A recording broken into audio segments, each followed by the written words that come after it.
तर पुढचं पण आता आपल्याला बघायचं आहे construction layout of different types of horizontal and vertical axis small wine turbine. आता आपल्याला माहीत आहे की जे काय हवा आहे ती कशामुळे तयार होते, तर जे काय जमिनीचा किंवा पाण्याचा जे काही सरफेस एरिया असतो, जमीन आणि पाणी हे वेगवेगळ्या टेम्परेचरला हीट झाल्यामुळे आपले काय होते, तर वाइंड म्हणजे वाऱ्यांची निर्मिती होते. जर आपण पृथ्वीवर बघितलं तर इक्वेटोरियल एरिया असेल, कोस्टल एरिया असेल किंवा जे काही पोलर एरिया असेल, आपले जे काही दोन पोल्स आहेत नॉर्थ पोल आणि साऊथ पोल, या प्रत्येक ठिकाणी कसं असतं, तर जे काही सूर्यप्रकाशामुळे हीट निर्माण असते किंवा हीट जी काही पोचते ती वेगवेगळी असते. त्यामुळे काय होतं, तर आपले जे काही वारे आहेत ते वारे वाहत असतात. आता मेनली आपण जे काही टर्बाईन्स असतात ते टर्बाईन्स हे जे काही त्याचं रेटिंग असतं आणि त्याचे ॲप्लिकेशन यावर दोन मेन टाईपमध्ये कन्वर्जन केलेलं आहे.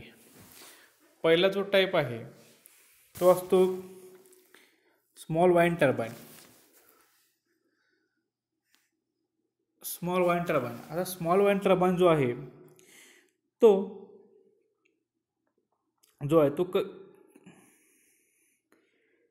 किती वॅटेज त्याची रेंज असते, तर जी काय त्याची रेंज आहे पॉवर जनरेशनची ती 50 किलोवॅट ते 250 किलोवॅट एवढी रेंज असते.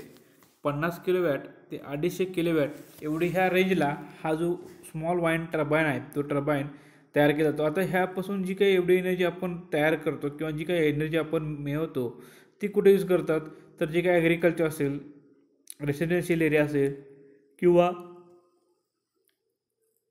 जे काही छोट्या छोट्या इंडस्ट्री असतात तिथे ह्या स्मॉल वाइन टर्बाईन हे यूज केले जातात.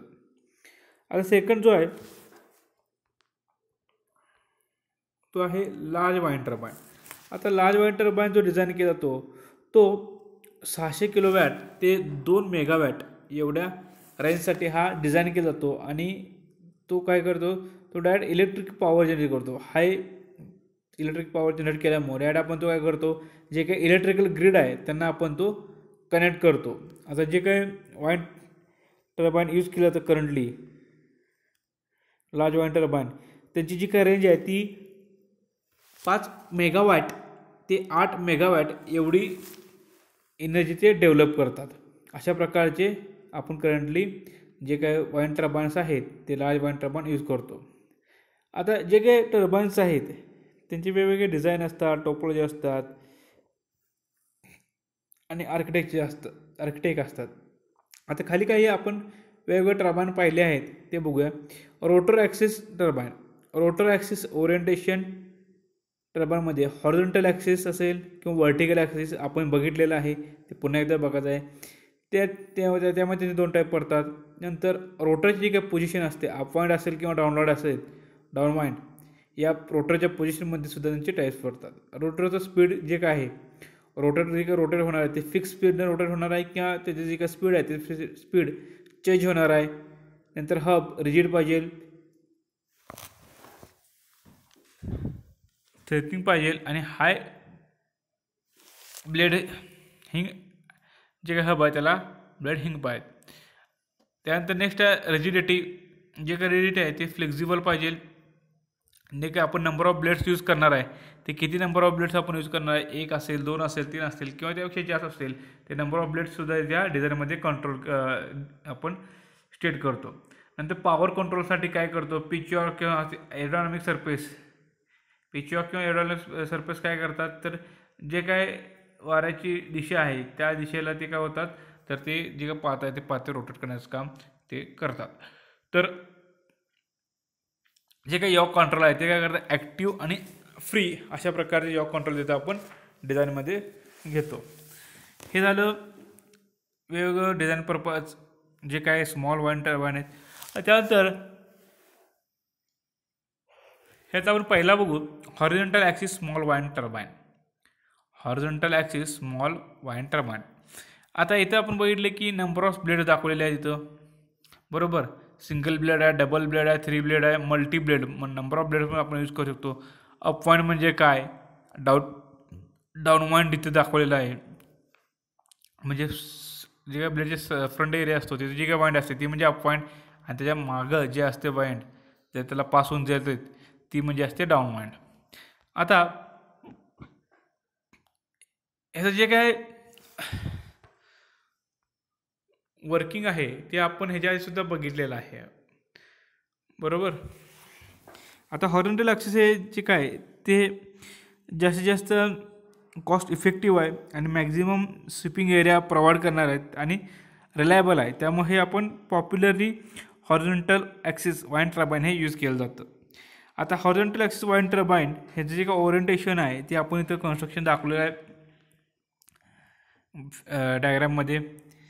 आता यामध्ये काय असतं, जे काय रोटरचा ॲक्सिस आहे तो पॅरल टू द, हा जो रोटरचा ॲक्सिस आहे हा काय असतो पॅरल टू द वाइंड, जी काय हवा किंवा वारे येत असते त्याला पॅरल असते आणि पॅरल टू सायमल्टेनियसली पॅरल टू द ग्राउंड म्हणजे जमिनीला सुद्धा पॅरल असतं. त्यामुळे ह्याला म्हणतो horizontal axis small wind turbine. आता जे काही जे ब्लेड्स आहेत ते प्रोप्लेअर, ते कसे असतात तर प्रोप्लेअर असतात, म्हणजे की जे हॉरिझॉन्टल जे काही ॲक्सिस आहे आपला त्या हॉरिझॉन्टल ॲक्सिसच्या राऊंडला सराउंडिंग हे प्रोप्लेअर किंवा जे काही ब्लेड्स आहेत ते रोटेट असतात.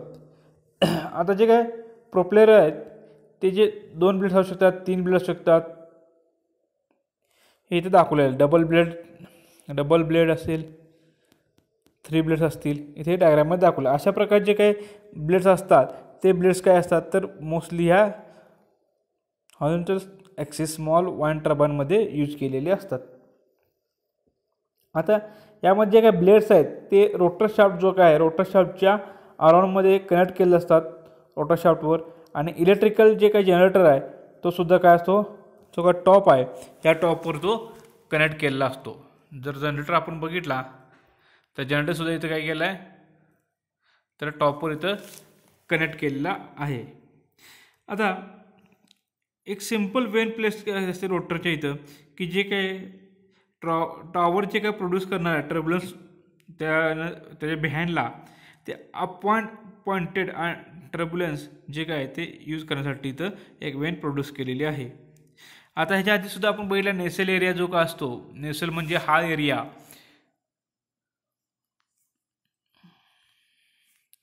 हा जो एरिया आहे ह्याला म्हणतात नेसेल एरिया. यामध्ये काय असतात गिअरबॉक्स असतं, जनरेटर असतं, परत ॲनिमोमीटर असतं, ब्रेक्स असतात, शाफ्ट असतात, हे सगळं ह्या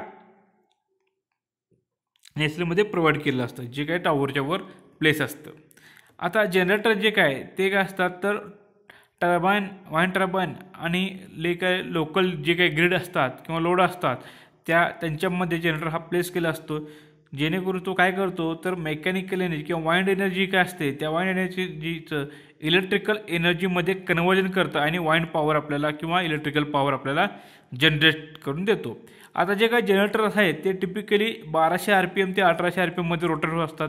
आणि नंतर आपण इथे बघितलं की एक यॉ असतो, इथे काय असतं टॉवरवर यॉ असतं त्यावर नेसेल प्लेस असतं. आता यॉचं काम काय असतं, ज्या दिशेला वारे वाहत असतात त्या दिशेला जे नेसेल असतं त्या नेसेलचं तोंड रोटेट करण्याचं किंवा ती का साईड असते फ्रंट साईड ब्लेडची साईड ती रोटेट करण्याचं काम हे यॉ कंट्रोलचं असतं.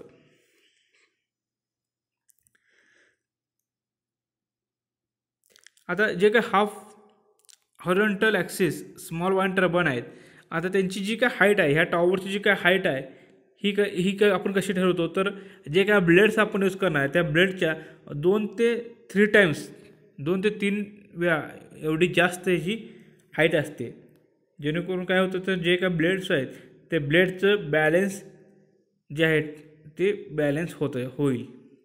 हे झालं हा हॉरिझॉन्टल ॲक्सिस वाइंड टर्बाईन. त्यानंतर नेक्स्ट आहे आपला vertical axis wind turbine. Vertical axis wind टर्बाईनमध्ये काय बघतो आपण तर ही डायग्राम आहे त्याची vertical axis wind turbine. Vertical axis wind टर्बाईनमध्ये इथे काय केलं असतं, जे काय रोटरचा शाफ्ट आहे तो वर्टिकली अरेंज केलेला असतो. रोटर जे काय शाफ्ट आहे तर आपण बघितला तर वर्टिकली अरेंज केलेला आहे आणि त्या शाफ्टच्या सराउंडिंग जे काय टर्बाईनचे जनरेटर आहे, जे काय वाइंड येणार आहे कोणत्याही डायरेक्शनला ते रोटेट करू शकतात. म्हणजे या शाफ्टच्या रोटेशनला काय असतात तर ब्लेड असतात. इथं दिलेलं आहे, हा एक ब्लेड, हे ब्लेड्स आहे, इथं आहे. काय होतं तर कोणत्याही डायरेक्शननं ज्यावेळी वारे वाहत असतात त्या वाऱ्याच्या डायरेक्शननुसार हे जे काय वर्टिकल ॲक्सिस वाईन टर्बाईन आहेत ते रोटेट होऊ शकतात.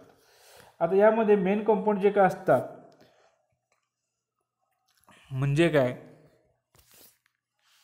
आता काय सांगितलं मी की कोणत्याही दिशेने जर वारा आलं तर काय होतं हे ब्लेड्स रोटेट होतात. असं काय ह्याची गरज नाही आहे की एक स्पेसिफिक ज्या दिशेला वारं वाहत आहे त्या दिशेला ह्या जे काय टर्बाईन्स हे पॉइंटेड केले पाहिजे किंवा त्या दिशेला ह्यांचे जे काय आपलं ब्लेड्स आहेत ते रोटेट केले पाहिजेत. त्यामुळे कोणत्या दिशेने जरी वार आलं तरी हे ब्लेड्स रोटेट होतात. आणि ह्यात महत्त्वाचं काय तर जे काय वेगवेगळे आपले कंपोनंट्स आहेत म्हणजे जनरेटर असतील, टर्बाईन्स असतील, ते सगळे काय असतात तर ग्राउंड लेवलला इथं आपण इथं प्लेस केले असतात. त्यामुळे काय होतात किंवा लोकेट केले असतात. त्यामुळे काय होतात तर जे काय सर्व्हिसेस असेल, मेंटेनन्स असेल ते आपण इझिली करू शकतो. किंवा जे काही गिअर बॉक्स असतील जनरेटरचं ते जमिनीवरच्या जवळ असतात. त्यामुळं जे काही त्यांचं जे काही आपण टॉवरवर त्यांचं माउंटेन करतो ती जी काही कॉस्ट आहे किंवा मेंटेनन्स कॉस्ट आहे ती एकदम कमी येते. आता जे काही शाफ्ट आहे आपला टर्बाईनचा जो काही शाफ्ट आहे तो जनरेटरच्या गिअरबॉक्सबरोबर किंवा डायरेक्ट ड्राईव्ह करून अरेंजमेंट करून आपण कंट्रोल युनिटला तो कनेक्ट करतो. आता जनरेटरचं काय काम असतं इथं सुद्धा सेम काम आहे. जी काय मेकॅनिकल पॉवर आहे, वाइंड पॉवर जी काय किंवा वाइंड जे काय रोटर फ्लो होत असते त्या स्पीडनुसार वाइंडच्या आपला जनरेटर रोटर होतो किंवा जे काय टर्बाईनसाठी रोटर होतं. आणि त्या टर्बाईनचे जे काही शाफ्ट आहे तो जनरेटरबरोबर कपल झाल्यामुळं आपल्याला जनरेटर रोटर होतो आणि आपल्याला इलेक्ट्रिकल पॉवर ही मिळत असते. आता जनरेटर जे काय आहेत ते वेगवेगळ्या स्पीडवर काय होतात ऑपरेट होतात आणि आपल्याला काय देतात मॅक्झिमम आउटपुट पॉवर देतात.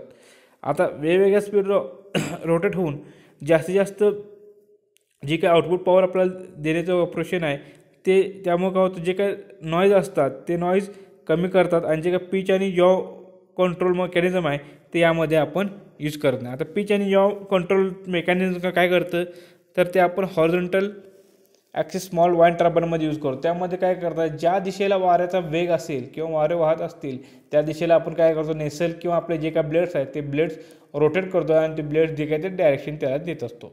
तर आता हे वर्टिकल ॲक्सिसमध्ये आपण यूज केल्यामुळं कोठूनही जरी वारे वाहत असतील तर आपला जो काय ब्लेड्स आहेत ते ब्लेड्स रोटेट होणार आहेत.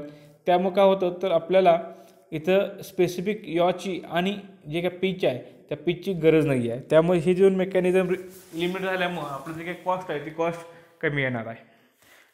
आणि हे जे दोन टाईप आपल्याला माहीत आहे डायरासिस टर्बाईन अँड सॉनिस टर्बाईन हे दोन ह्याचे टाईप्स आहेत. त्यानंतर नेक्स्ट पॉईंट आपल्याला बघायचा आहे तो म्हणजे वर्किंग ऑफ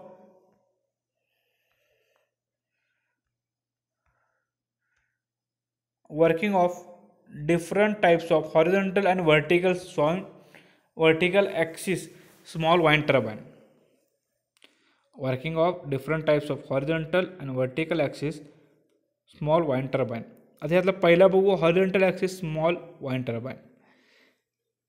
जी काय डायग्राम आहे ती आपण डायग्राम आता बघितलेली आहे. आता यांचं प्रिन्सिपल काय आपल्या जे काय टर्बाईन्स असते तर जे काय वाईन किंवा हवा असते त्या हवेचं काय करतात कायनेटिक एनर्जीचा यूज करून तिचं मेकॅनिकल एनर्जीमध्ये कन्वर्जन करतात.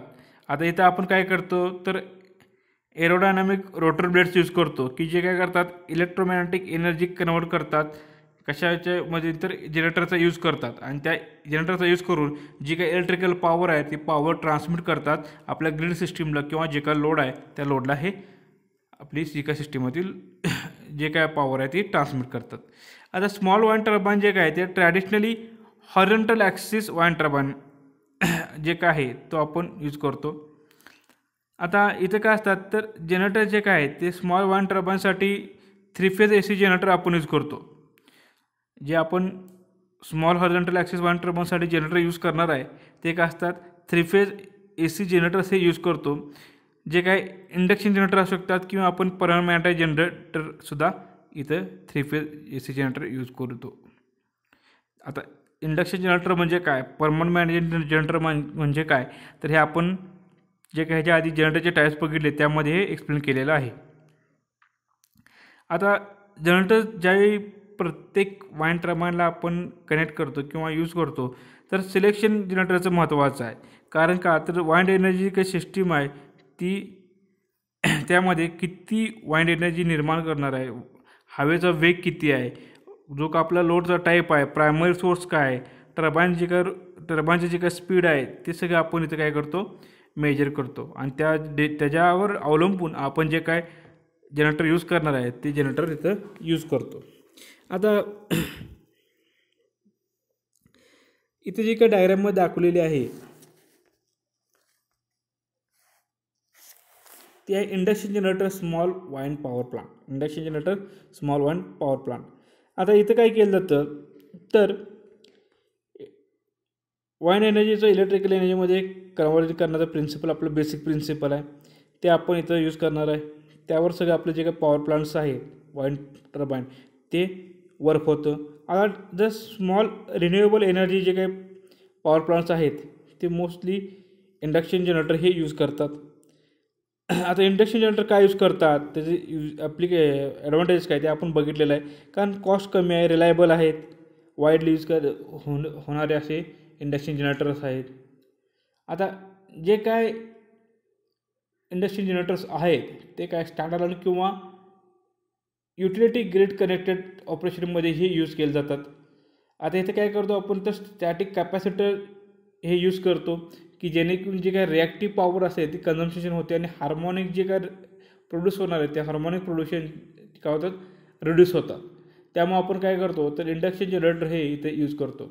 आता इंडक्शन जनरेटरमध्ये सॉलिड रोटर जे काय आहेत ते काय करतात, जे काय थोडं जरी स्पीड चेंज झालं तरी ते इझिली म्हणजे इझिली त्यांना मॅनेज होतात आणि ते स्पीडच्या जे काय चेंज झालेलं स्पीड आहे त्याच्या रिलेटेड ते जे काय रोटर आहे ते रोटेट होत असतात.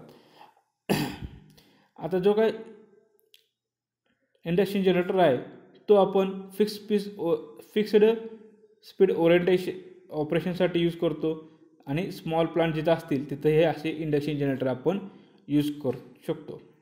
आता नेक्स्ट जो टाईप आहे तो आहे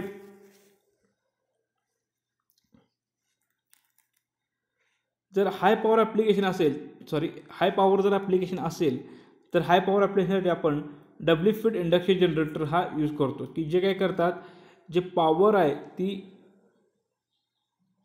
कन्वर्ट करतात आणि आपल्याला व्हेरिएबल व्होल्टेज आणि व्हेरिएबल फ्रिक्वेन्सी आउटपुटला देतात. आणि त्यानंतर नेक्स्ट आपल्याला बघायचं आहे तो म्हणजे permanent magnet small wind power plant. Permanent magnet small wind power plant. आता ह्यामध्ये काय आहे, ह्याचं वर्किंग प्रिन्सिपल सेम आहे, पण इथे काय करतो आपण, परमनंट मॅग्नेट जनरेटर इथे यूज केला जातो.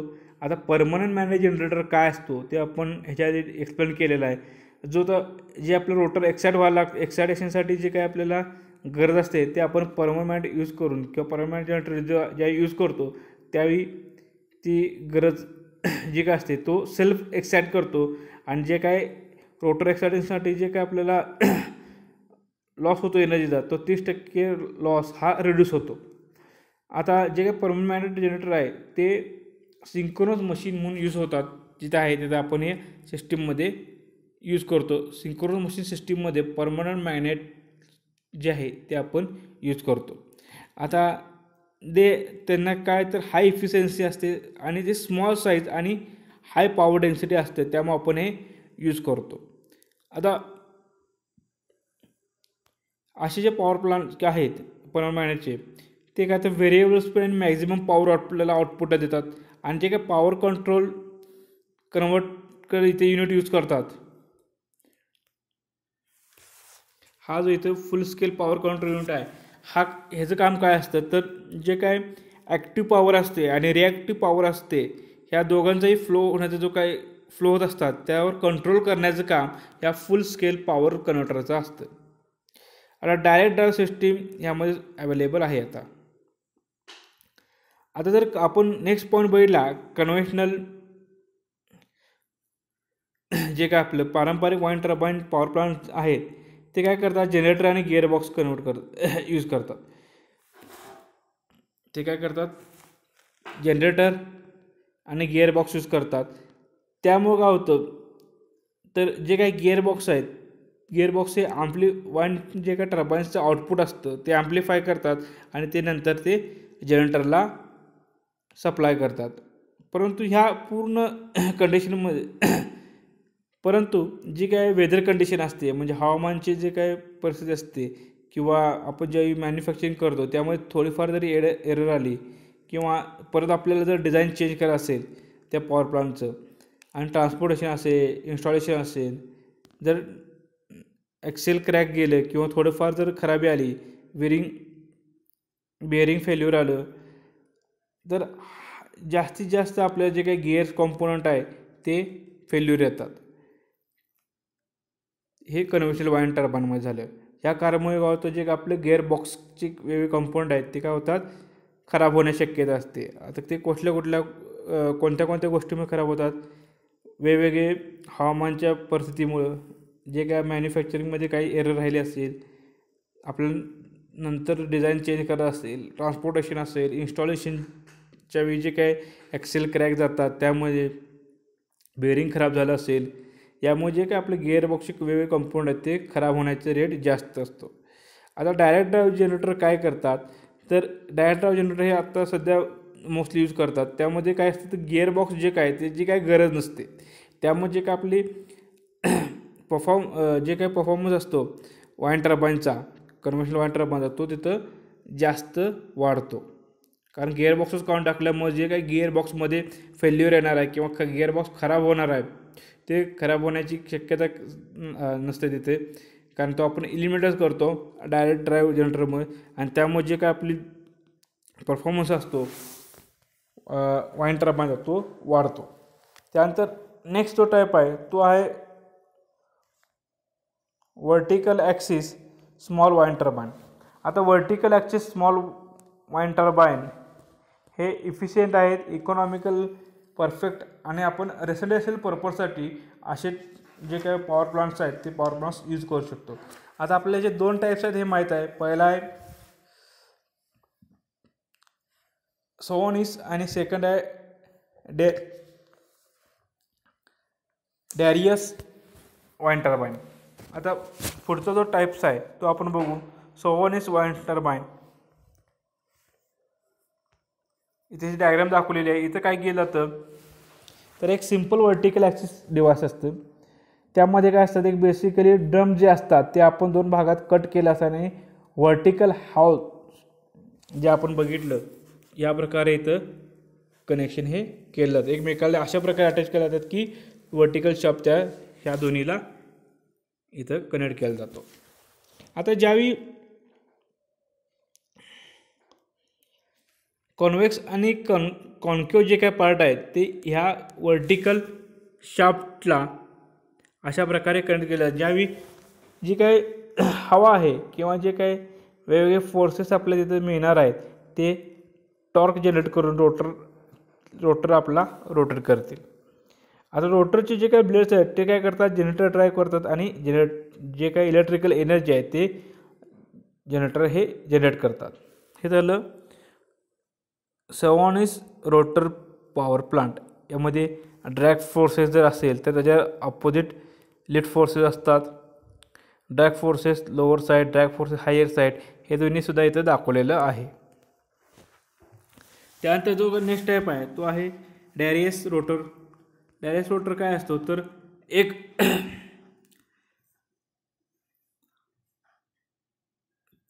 किंवा एकापेक्षा जास्त फ्लेक्झिबल ब्लेड्स हे इथे अटॅच केले असतात. या प्रकारे फ्लेक्झिबल ब्लेड्स हे या प्रकारे इथे अटॅच केले असतात. हा आहे रोटरच्या एक किंवा एकापेक्षा जास्त, म्हणजे 2 असतील 3 असतील, अशा प्रकारे जास्तीत जास्त ब्लेड इथे अटॅच केले असतात वर्टिकल शाफ्टला.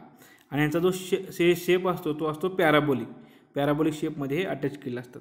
आता ज्यावेळी हे स्टार्ट करायला लागतात, हे स्टार्ट करण्यासाठी आपल्याला एक स्मॉल मोटर लागते, की स्मॉल मोटर एक्सटर्नल सप्लाय देऊन आपण सुरुवातीला हे जे पार्ट आहेत हे रोटेट करतो. आणि ज्यावेळी वाऱ्याची स्पीड वाढत जाईल त्यावेळी जे काय रोटेशनचा स्पीड आहे तो रोटेशनचा स्पीड वाढत जातो, जसा जसा टॉर्क जो काय टॉर्क इन्क्रीज होत जाईल.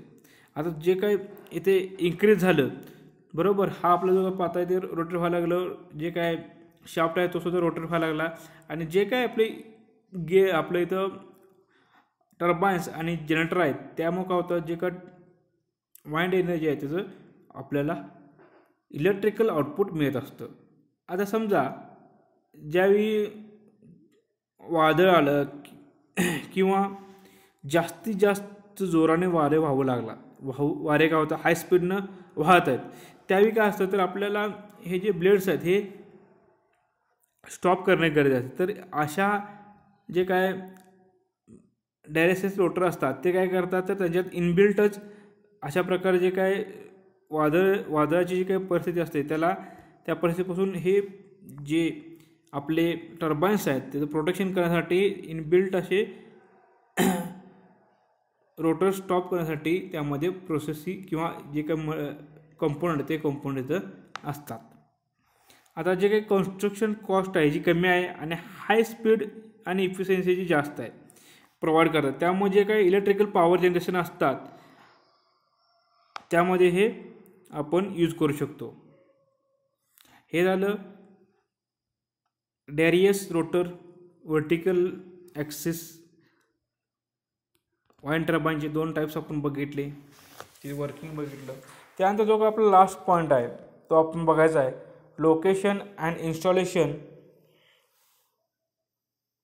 Of small wind turbine. Location and installation of a small wind turbine. आता ह्याच्या सुद्धा आपण बघितले इन्स्टॉलेशन जे काय असतात टर्बाईनचे आणि लोकेशन कुठं करतो. तर ह्याच्यात जे बघितलं आपण त्याही मी सांगितलं की समुद्र किनारा करू शकतो, जिथं जोराचे वारे वाहतात अशा ठिकाणी आपल्याला जे काय आपलं वाइंड टर्बाईन आहे त्याचं आपल्याला लोकेशन मस्ट आहे किंवा गरजेचं आहे, की जेणेकरून आपले जे काय वाइंड टर्बाईनचे जे काय पाते आहेत ते रोटेट होतील. तिथं जास्त झाडे नको आहेत बरोबर. इम्पॉर्टन्ट आपण बघितलं जे काय रिसोर्सेस आहेत ते रिसोर्सेस म्हणजे जे काय ट्रान्सपोर्टेशन फॅसिलिटी आहे ती आपल्याला गरजेची आहे तिथं पोचण्यासाठी बरोबर. जे काय वर्कर्स आहेत वर्कर्स तिथे इझिली राहायला पाहिजे. लोकेशन जे काय आहे किंवा सिलेक्शन जे काय ते प्रॉपर पाहिजे. आता असे कुठं असू शकतात जे काय समुद्राच्या मध्ये सुद्धा आपण पॉवर प्लांटची निर्मिती किंवा जे काय आपले वाइंड टर्बाईन्स आहेत ते इथे यूज करू शकतो. समुद्र किनाऱ्यावर यूज करू शकतो. जे काय हिली एरिया असतात टेकड्या असतात तिथं आपण हे जे काय टर्बाईन्स आहे हे टर्बाईन्स इथं यूज करू शकतो. आता ज्यावेळी आपण हिलच्या टॉपला ज्यावेळी आपण टर्बाईन यूज करणार आहे तिथं काय असतात तर जास्तीत जास्त हवा वाहत असते बरोबर. आपण जर बघितलं तर आपल्याला एक फॉर्म्युला माहीत आहे, power is directly proportional to V cube of the velocity of the wind turbine. म्हणजे वारे वाहण्याची जी काय वेग आहे त्या वेगच्या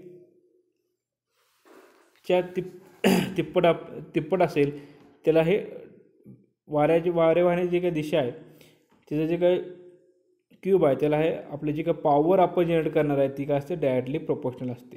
आता जो काय वेग आहे वाऱ्याचा तो कसा असतो, जर आपण हिली एरिया बघितला किंवा ग्राउंडपासून बघितला जसं जसं आपण टॉवरची हाईट वाढवत जाऊ काय ते जसं आपण टॉवरची हाईट वाढवत जाऊ तसं आपला जो काय वाऱ्याचा वेग आहे तो वाऱ्याचा वेग काय असतो जास्त असतो बरोबर.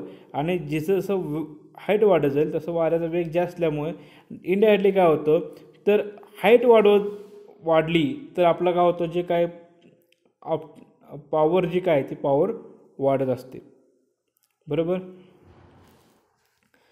आता जे काय रिसोर्सेस आहेत जे आपण इन्स्टॉलेशनमध्ये किंवा टर्बाईनच्या इन्स्टॉलेशनसाठी वापरणार आहे ते व्यवस्थित तिथे डन झाले पाहिजेत.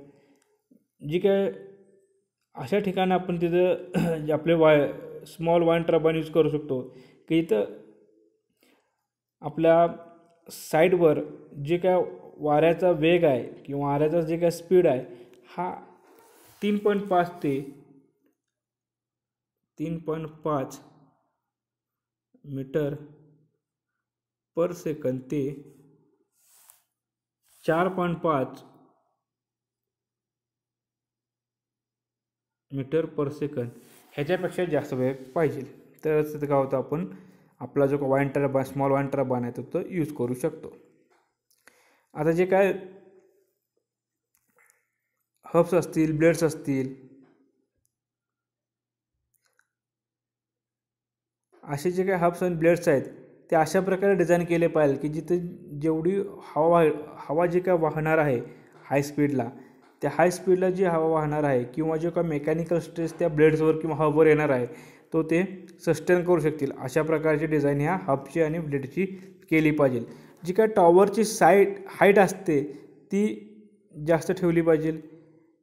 ॲक्युरेट जे काय वारं वाहण्याचे जे काय आपण वारं जे काय वाहतो ते जे काय मेजरमेंट करण्यासाठी जे काही डिव्हाइस यूज करणार आहे ते ॲक्युरसी पाहिजे त्यात, म्हणजे ॲक्युरेट जे काही वारं वाहणार आहे ते आपण मेजर केलं पाहिजे.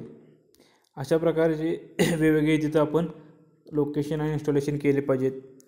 परत जे काय डाटा आहे आपला तो आपण स्टेट गव्हर्नमेंटकडून घेतला पाहिजे की तिथून वारे कुठल्या ठिकाणून आपले वारे वाहणार आहेत,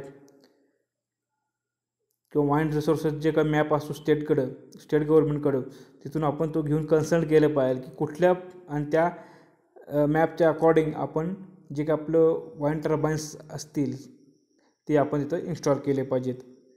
जे काय फाउंडेशन असतं ह्याच्यातसुद्धा बघितले की जे काय फाउंडेशन असतं आपल्या जमिनीचं, जे आपण त्याचं टॉवर आपण इन्स्टॉल करणार आहे त्याची स्ट्रेंथ ही आपण चेक केली पाहिजे आणि मेंटेनन्ससाठी आपण तिथं इझिली मेंटेन केलं पाहिजे. अशा प्रकारे आपण जे काय आपले वाईन टर्बाईन आहेत ते स्मॉल वाईन टर्बाईन हे इन्स्टॉल केले पाहिजे.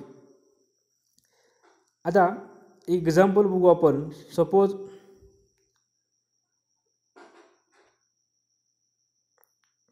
1.5 किलोवॅट जर टर्बाईन रोटेट होत असतील आणि आपल्याला जर 300 किलोवॅट आवर महिन्याला जर आपण एनर्जी कन्झ्युम करत असो, तर त्या लोकेशनचं किंवा त्या साईटचं जे काय ॲव्हरेज स्पीड आहे वारं वाहण्याचं ते किती पाहिजे, तर 6.26 मीटर पर सेकंद एवढं स्पीड जर तिथं वाऱ्यात असेल तर आपण 1.5 किलोवॅटचा वाईन टर्बाईन यूज करून 300 किलोवॅट आवर महिन्याला आपण एनर्जी कन्झ्युम करू शकतो किंवा यूज करू शकतो. बरोबर. तर आपल्याला वाईन स्पीड हे सगळ्यात महत्त्वाचं आहे यामध्ये इन्स्टॉलेशन आणि लोकेशनमध्ये. तर हे झालं location and installation of small wind turbine. तर इथं आपला हा जो चॅप्टर्स आहे वाईन पॉवर प्लांट हा इथं आपलं चॅप्टर संपलेला आहे. नेक्स्ट लेक्चरला आपण नेक्स्ट चॅप्टर बघू. So thank you very much.